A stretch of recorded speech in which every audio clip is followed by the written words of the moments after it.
be here. I'm actually speaking at my daughter's first grade class in a little while, so that's much more terrifying than this morning. I was up at like 5 a.m. reading through this book titled Perfect, just to make sure that when I was reading it to her class, everything went perfectly. So really today I just wanted to kind of have a discussion with you guys about historic preservation in Jefferson City.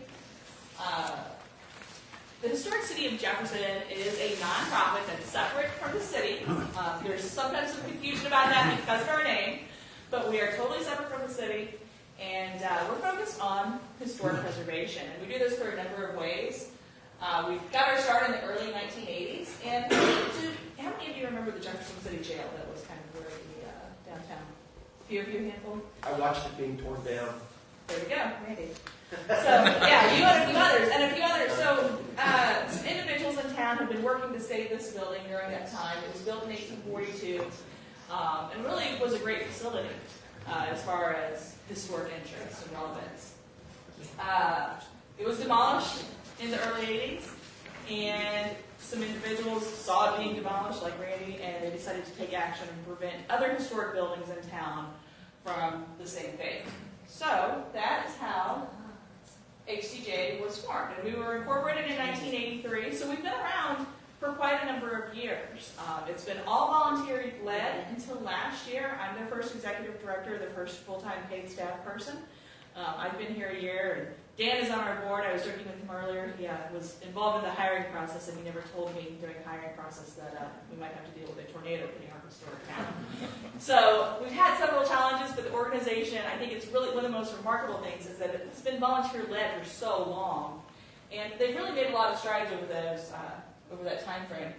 The mission, just so you guys have an idea of that, is to proactively preserve our historic resources and create an environment that makes preservation a central focus for the future development of Jefferson City, which is really a lot and broad. We've got a lot of different projects that we've worked on over the past almost 40 years now at this point. Our mission has expanded, and as we see different needs in the community, we kind of step up and do different things. So most recently, post-tornado, we saw that a lot of people were going to have to start applying for building permits. So one of the things HCJ did was that from immediately following the storm through the end of August, HCJ paid for all residential building permits. And we advocated with the City Council to implement a $25 fee for those permits. So we were able to pay for over 150 permits during that time frame.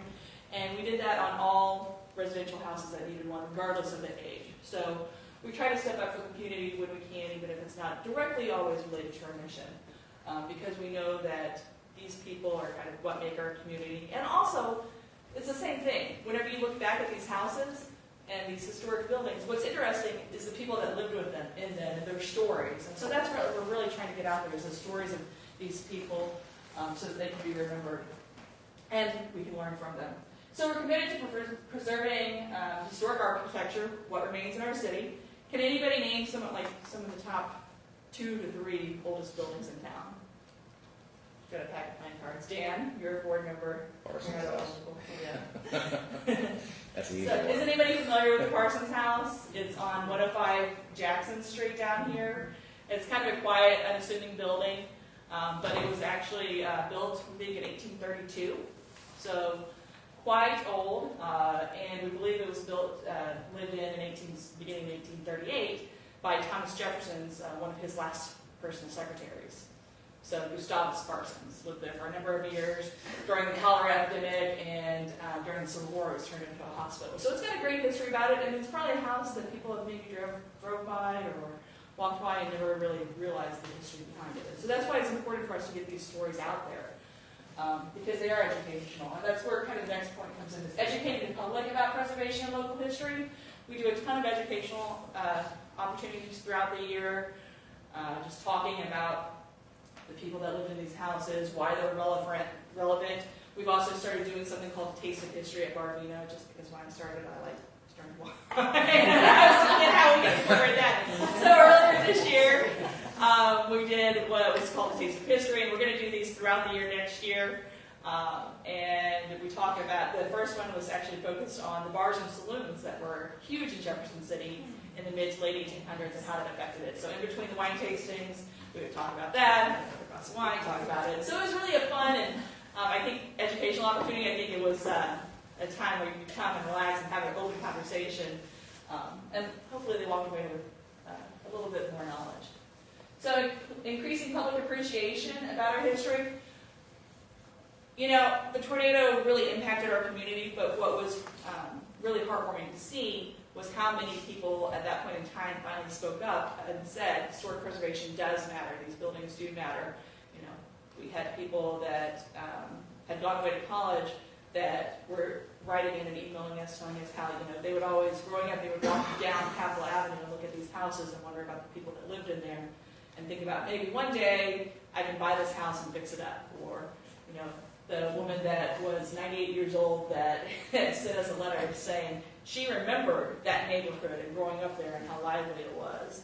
And so it was really interesting and it was really heartwarming to see how that affected our community. And so we've been working with the community, city, county, and state leaders to make sure that they know that and to know that these places matter to the citizens of Jefferson City. Most recently, and I know I saw a handful of you at the Caretaker's Cottage. This is one of our projects. We do a ton of projects in addition to the public education, the homes tour, the Taste of History events. We also have a few rehab projects in town. So the Caretaker's Cottage is at the National Cemetery on East McCarty. Have you drove by it? Do you know what building I'm talking about? Perfect. Yeah, some of you attended the ribbon cutting there on October 10th. We actually were the first ones to form a partnership with the Department of Veterans Affairs, where we're a private nonprofit that went in and took this a building that was owned by the Department of Veterans Affairs and agreed to rehab it. We've got a lease ready to go with a nonprofit organization in January that now they're going to rent it from us for up to the next 10 years. And so the VA essentially is giving us this building rent-free. However, we've put it over the past year and a half, we've put $20,000 in it to restore this building. And we've also put in 1,000 volunteer hours, which is really remarkable whenever you think about it. And the alternative was that this building was going to be demolished. Instead, in January, we've got a nonprofit that's going to be able to use it for their organization, and the only thing that that nonprofit is going to pay is utility cost. So it's a way for us to help the community while also saving a building, and we're kind of looking for other projects for that as well. Can I jump in? Yeah. Sorry. So that particular project is the first ever, by the way, just so you know. That was their organization coming to our office and saying, hey, we want to preserve this. And the Department of Veterans Affairs, like, how do we do that? So their organization coming to our office, we just literally opened up the door of communication. It was great.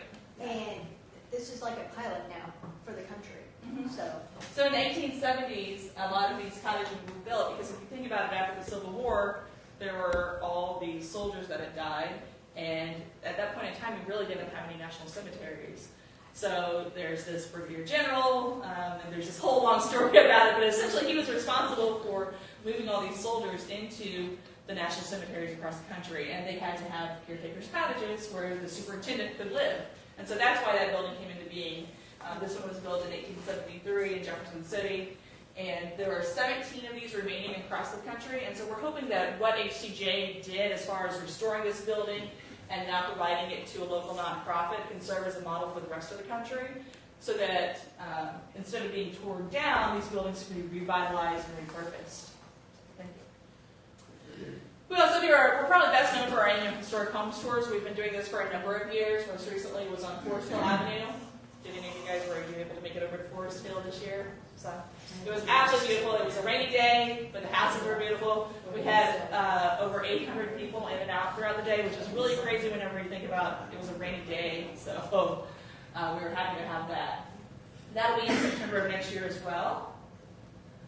And then kind of what I want to talk to you today about just briefly is the fact that a lot of people think of historic preservation as just we're going out and saving buildings, and maybe even sometimes I hear the argument that we're preventing progress, and that's really not it at all. We're looking to preserve our city's history. When you look at other communities, Jefferson City is unique because we do have these buildings and we have this immense history. We've been around here now almost 200 years, and over the next couple of years, I know there's going to be a lot of bicentennial things going on and celebrations for both Cole County and Jefferson City as well as the state. And it's important to remember that this history is really important to our community. It creates jobs related to rehabilitation and revitalization of these properties. I know like the roofing companies do a lot. There's energy efficiency things. There's all kinds of things that by keeping these buildings and revitalizing them help create jobs within our community. There's also property values. Whenever one of these properties is rehabbed and fixed and revitalized, you can see the effect that it has on other properties in the area, and it's kind of an almost domino effect. And then also heritage tourism. So Jefferson City has really seen an increase in this over the past 10 years, in part due to the state penitentiary opening up for tours and other things, and the great work that our CVB is doing. So part of that, though, is making sure that we maintain our historic buildings. So we took a big hit from the tornado, and we are going to lose some of those historic buildings, so it's really even more critical now that we retain the ones that we have. I just mentioned the domino theory. It's kind of neighborhoods are saved one structure at a time, and that's really important because it might not seem like tearing down one building is that big of a deal, but over a 10-year period, that adds up to a lot of buildings that we just can't get back. Revitalization of Capitol Avenue properties. This has been in the news a lot. There are a lot of properties that are in a blight status right now on Capitol Avenue, and HCJ has been working with the city for a number of years. We were happy to see the Housing Authority be able to take action recently and take possession of several of those properties. Yesterday was the tour at Ivy Terrace, the open viewing. There's another one on November 21st, and essentially what they're doing are they're opening up some of these properties to the community and to developers so that they can walk through the property and then put a bid in on it. So this is one of the most well-known properties in this city, and when you look at it, it's absolutely beautiful. It's almost 6,000 square feet.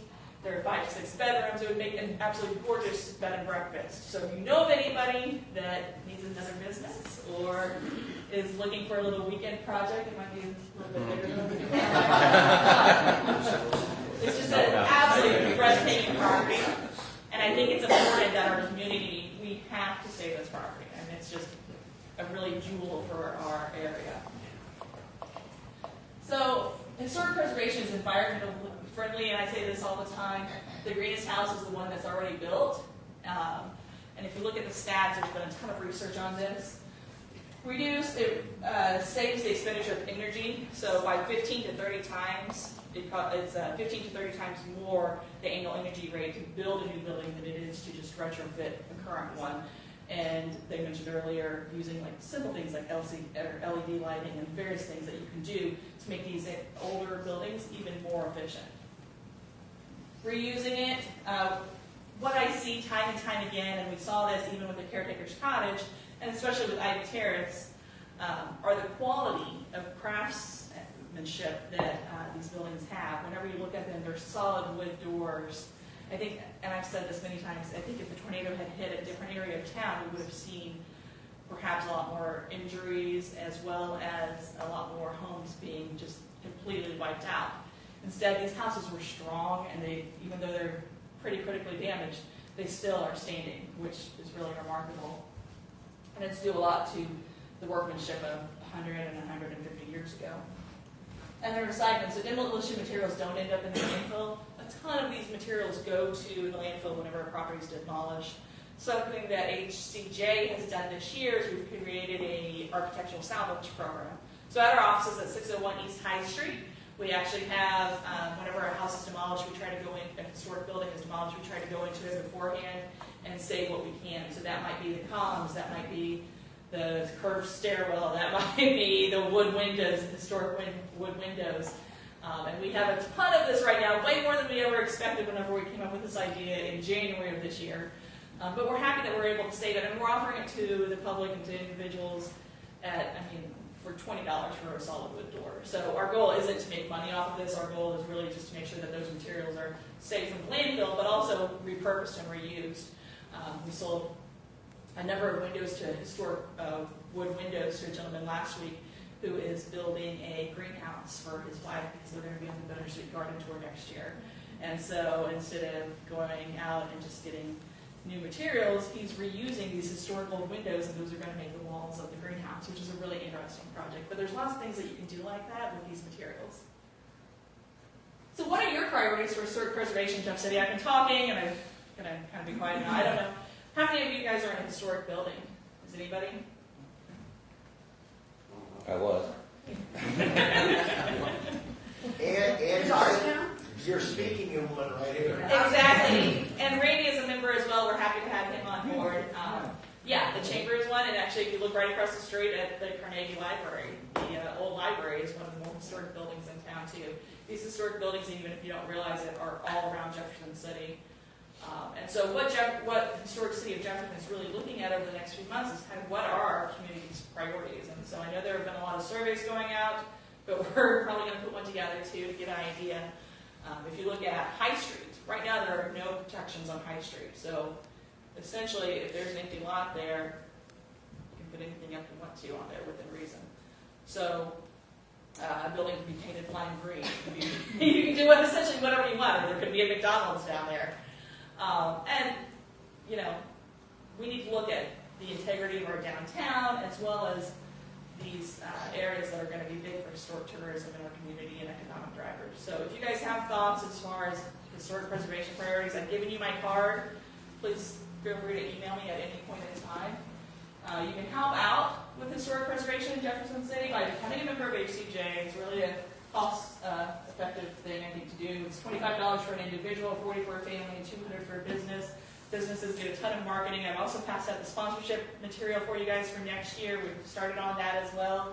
And we do yearly sponsorships. So if you become a sponsor in January, you get membership benefit or sponsorship benefits throughout all of our events throughout the entire year.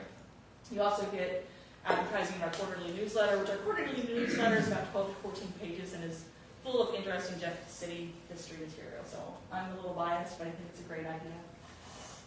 Follow us on social media, HCJ Inc. We've got almost 5,000 followers right now, and so we really try to keep up to date with what's going on in Jefferson City and in regards to not only our community, historic preservation, but educational things as well. And then volunteer. We've got a number of programs. You don't have to go out and work at the caretaker's cottage and help us put on a new roof. You can sit at home and read through some of our oral histories and help us compile that information as well. We've been collecting oral histories for the past 20 years from people within our community. And so we're looking at a way to better make that information accessible, but we need people to help us read through those materials. So that's a simple way that you can kind of help out this winter while you're at home by the fireplace. So that's kind of a quick overview of HCJ. Yeah. Quick question, Yes. actually two comments, but approximately how many buildings, historic buildings, were damaged? Do you have a...